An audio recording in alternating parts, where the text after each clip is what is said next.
kesimpulan itu aja kan ini sudah ada pengkondisian, ada yang mengarahkan dari awal.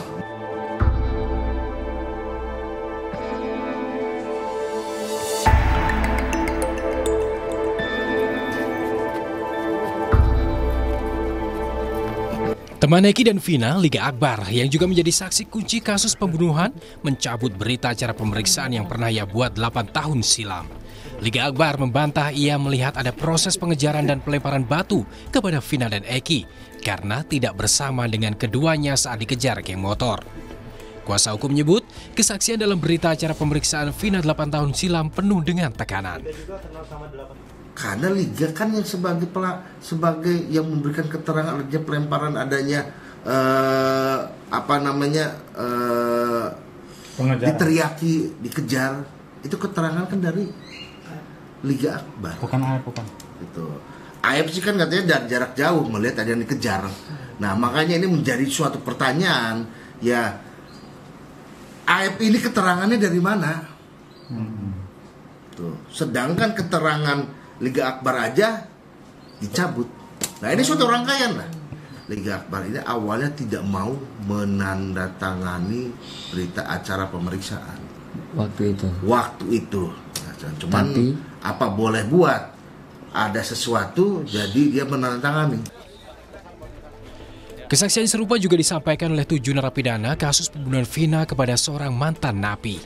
Narapidana kasus pembunuhan Vina yang sudah menjalani masa tahanan menyebut ada intimidasi yang mereka dapatkan saat membuat berita acara pemeriksaan 8 tahun silam. Katanya pengakuan mereka di mana proses pem-BAP-an tadi penuh dengan kekerasan. Tindakan-tindakan kekerasan seolah-olah mereka disuruh ngaku. Disuruh ngaku. Beberapa minggu mungkin di Polresta, kemudian para tersangka dibawa ke Polda. Di Polda pun mendapat perlakuan yang sama. Jadi begitu berkas dilimpahkan ke Polda, dia dapatkan perlakuan yang sama pula. Sementara itu kuasa hukum Peggy yang disebut sebagai otak pembunuhan Vina dan Eki melihat ada kejanggalan dalam penangkapan Peggy hingga proses penyidikan kasus ini. Kuasa hukum Peggy Setiawan mendatangi Bareskrim Polri dan menyerahkan surat untuk Kapolri meminta gelar perkara khusus atas penangkapan Peggy karena alat bukti yang dijadikan dasar penetapan tersangka dinilai tak kuat. Yang kami tanya ke Polda Jawa Barat itu masih belum terbuka, oleh karenanya supaya terbuka, supaya transparan, kami ajukan gelar perkara khusus karena melibatkan Propam, melibatkan Irwasum, melibatkan pengawas, penyidik ya. Nah, itu semuanya kumpul, nanti ada ahli-ahli, dibuka semua. Alat bukti apa yang membuat Peggy Setiawan itu terlibat kasus tindak pidana pembunuhan Vina dan Eki. Usai Peggy Setiawan ditangkap, sejumlah saksi muncul mulai dari membela Peggy hingga mencabut berita acara pemeriksaan 8 tahun silam karena mendapat sejumlah intimidasi. Hingga saat ini, polisi belum melakukan rekonstruksi ulang kasus pembunuhan Vina setelah menangkap Peggy Setiawan yang disebut polisi sebagai otak pembunuhan Vina. Saudara, polisi didesak untuk memeriksa ulang penanganan kasus pembunuhan Vina dan Eki di Cirebon pada 2016 silam. Ini untuk memastikan apakah proses penyidikan kasus pembunuhan Vina dan Eki sesuai dengan prosedur atau tidak. Bagaimana proses selanjutnya agar kasus ini terungkap. Kita kupas saudara bersama dengan Irjen Polisi Purnawirawan Anton Carlian, adalah Kapolda Jawa Barat 2016-2017 dan juga bergabung bersama kami Tony RM, kuasa hukum dari Peggy Setiawan. Selamat sore Bapak-bapak, sehat selalu. Selamat sore. Assalamualaikum warahmatullahi wabarakatuh. Waalaikumsalam warahmatullahi wabarakatuh. Saya ingin ke Bung Tony dulu ini. Bung Tony, Anda meminta untuk dilakukan gelar perkara khusus begitu terkait dengan kasus ini. Kenapa? Ya, upaya kami meminta kepada Bareskrim, kepada Bapak Kapolri, kepada Karwasidik dan Kabareskrim untuk melakukan gelar perkara khusus. Pertama ya, secara sosial ini langkah, ini mekanisme prosedur ya. Artinya kalau kami tidak lakukan langkah-langkah seperti ini, maka bisa saja masyarakat yang sudah tidak percaya dengan Polri ini semakin geram. Maka untuk menghindari hal-hal yang tidak diinginkan, maka kami sebagai penasihat hukum Peggy Setiawan menempuh prosedur ya untuk mengajukan gelar perkara khusus. Alasannya adalah kami tidak percaya dengan kinerja penyidik di Reskrim Polda Jawa Barat yang menetapkan Peggy Setiawan sebagai tersangka. Oke. Adapun dasar kami tidak percaya karena jelas ya dari putusan pengadilan atas nama 8 terdakwa yang sudah menjadi terpidana, ya, tidak ada satupun ya, ciri-ciri yang merujuk kepada Peggy Setiawan. Yang ada adalah 3 DPO tadi, ya, Andi, Dani, dan Peggy alias Perong. Peggy alias Perong, ya, 3 DPO tadi kemudian ditindaklanjuti oleh Polda Jawa Barat setelah ramai dengan menetapkan daftar pencarian orang dan mengumumkannya. Saya fokus kepada Peggy Setiawan. Dengan ciri-ciri yang kita sudah tahu semua, ya Bu, yaitu rambutnya keriting, kemudian umurnya kalau umur 2024 itu 30 tahun, tinggalnya di Banjarwangun. Yang ditangkap ini kan tidak keriting, tidak ditinggal di Banjarwangun, umurnya juga tidak 30, 28. Nah, kemudian yang kedua, tidak ada satupun dalam putusan itu ya menyebut-nyebut motor Suzuki Smash sebagai kendaraan yang digunakan untuk melakukan tindak pidana. Tidak. 7 sepeda motor yang digunakan oleh 11 pelaku untuk melakukan tindak pidana pembunuhan terhadap Tina dan Eki itu tidak ada Suzuki motor Smash. Tetapi kemudian 2016 itu beberapa hari setelah kejadian diamankan itu pun statusnya belum jelas barang bukti atau bukan. Belakangan setelah Peggy Setiawan ditangkap, muncullah seorang saksi AF yang mengatakan bahwa Peggy mengenali muka Peggy Setiawan dan menggunakan Suzuki Smash. Ini semacam keterangan yang dicocok-cocokkan.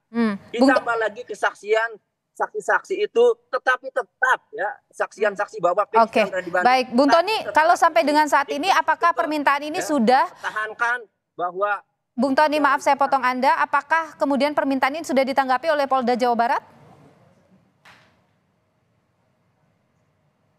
Oke, Bung Tony, apakah permintaan ini meminta alat bukti apa?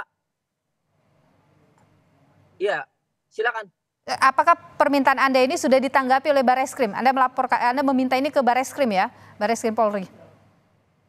Oh iya, ya karena mekanismenya harus mengajukan dahulu Bu secara tertulis, baru kemarin malam kami baru mengajukan dan sudah diterima secara resmi, sudah ada tanda terimanya. Nah, mekanisme kapan ditindaklanjuti, kapan dilakukan gelar perkara, kami sebagai penasihat hukum Peggy Setiawan memohon agar segera ditindaklanjuti dan segera dilakukan gelar perkara kepada saya tahan di sana, saya ke Pak Anton dulu. Pak Anton, menurut Anda apakah ini memungkinkan dilakukan? Sangat memungkinkan. Memang dari awal pun juga, saya pun juga untuk membuat terang benderang, transparansi, silahkan kalau mau dilakukan gelar perkara khusus. Tapi di sini ada, ini kan kita penegakan hukum. Penegakan hukum itu harus melalui aspek-aspek ya processing hukum. Dan kalau dalam penetapan tersangka diragukan, penangkapan diragukan, kan ada jalur nih yang disebut pra-peradilan. Pra-peradilan itu adalah untuk menguji apakah seseorang ini sah atau tidak ditetapkan sebagai tersangka, ditetapkan penangkapannya, ditetapkan penahanan, termasuk pemberhentian penyidikan. Dan di dalam hal ini kita pun juga tidak usah menjustis. Saya tidak percaya, kita bekerja harus saling percaya. Kita boleh salah, tapi tidak boleh bohong. Dan masalah penangkapan itu pun juga sudah saya tanyakan, memang ada yang mengatakan tidak.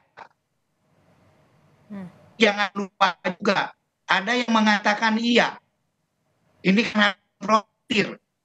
Kualitas kesaksiannya itu bagaimana gitu kan. Apakah kualitas kesaksiannya ini bisa dipertanggungjawabkan atau tidak.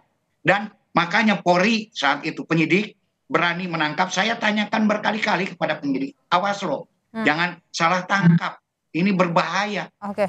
Kami yakin Pak Anton, kualitas saksi ini sudah sangat memadai, sudah maksimal. Tapi termasuk yang lain. Baik, Pak Anton, kira-kira ini kemudian perlu tidak sih dilakukan gelar perkara khusus ini? Sudah perlu, sudah saatnya dilakukan, dan apa kemudian juga harus diambil alih oleh Barreskrim? Saya kira masalah harus diambil alih atau tidak, masalah perlu gelar perkara khusus, nanti pun juga kan akan dianalisis. Apakah ini perlu atau tidak? Kalau dari kacamata Anda menilai bagaimana? Ya, untuk transparansi sementara kan bisa saja diadakan gelar perkara khusus, karena kenapa? Sudah menjadi perhatian publik. Di sini akan diadakan rekonstruksi ulang, penetapan tersangka, pengumpulan barang bukti, termasuk juga pengolahan TKP. Silakan. Namun ini harus dikomunikasikan dengan penyidik. Tetapi kalau yang dijadikan alasan itu adalah masalah bahwa tidak benar tersangkanya, kan ada proses penegakan hukum yang bisa ditempuh.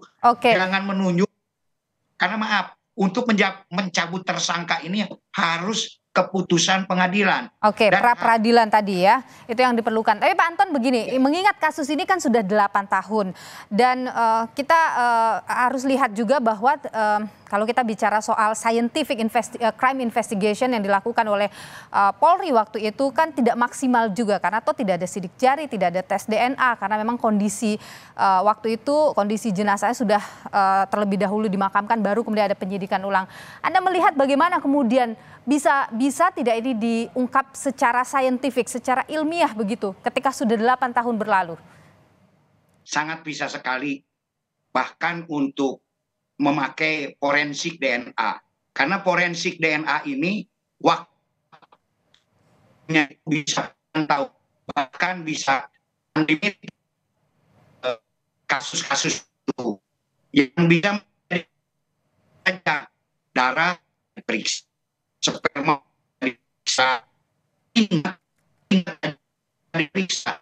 Tapi kalau sidik jari itu pasti sudah hilang sekarang. Nah, itu. Dan kenapa dulu ada 8 tahun yang lalu tidak dilakukan itu? Karena masih adanya persesuaian keterangan antara yang satu dengan yang lain. Masih adanya persesuaian alat bukti yang satu dengan yang lain. Karena di dalam penegakan hukum cukup 2 alat bukti yang sah ditambah petunjuk. Nanti ada keyakinan hakim. Pak Anton begini, Pak Anton. Pak Anton, ada penilaian begini. Lanjut, silakan. Ya, maaf saya potong Pak Anton. Ada penilaian begini bahwa ketika kasus ini secara ilmiah kemudian lemah, ini yang kemudian menimbulkan keraguan-raguan publik begitu. Bagaimana kemudian membuat agar ini secara saintifik kuat sehingga publik tidak lagi ada pertanyaan-pertanyaan besar, asumsi-asumsi yang menjadi liar di publik? Setuju sekali itu. Saya sangat setuju sekali dengan Mbak presenter ini. Justru sayalah yang mungkin yang lain juga sama lah, mengusulkan agar sekarang ini diperkuat dengan scientific investigation. Kan bisa diperiksa tadi forensik DNA, bisa diperiksa juga IT, BTS-nya. Apakah betul yang bersangkutan saat itu berada di TKP? Nah, kalau scientific investigation-nya itu sudah kuat, mohon nanti bisa diterima oleh semua. Jangan sampai memaksakan kehendak bahwa ini bersalah, bahwa ini tidak bersalah. Dan apabila Polri pun juga ada kesalahan, saya sudah mengusulkan, silahkan audit penyidikan. Kalau kejaksaan juga bersalah, silahkan eksaminasi. Bisa eksaminasi itu apa? Yaitu pengujian, pemeriksaan, surat-surat dakwaan di kejaksaan, dan surat keputusan di pengadilan. Karena ranahnya sudah inkrah, sudah criminal justice system, 3 penegak hukum yang sudah bekerja. Jadi 3-tiganya juga kalau memang ada keraguan dan trust tidak percaya, silakan dilakukan upaya-upaya tersebut ranah processing penegakan hukum. Presiden juga sudah berbicara ya soal agar ini dibuka secara transparan. Terima kasih Pak Anton Carlyan, Kapolda Jawa Barat 2016 hingga 2017 sudah berbagi pandangan di Kompas Petang. Sehat selalu Pak Anton.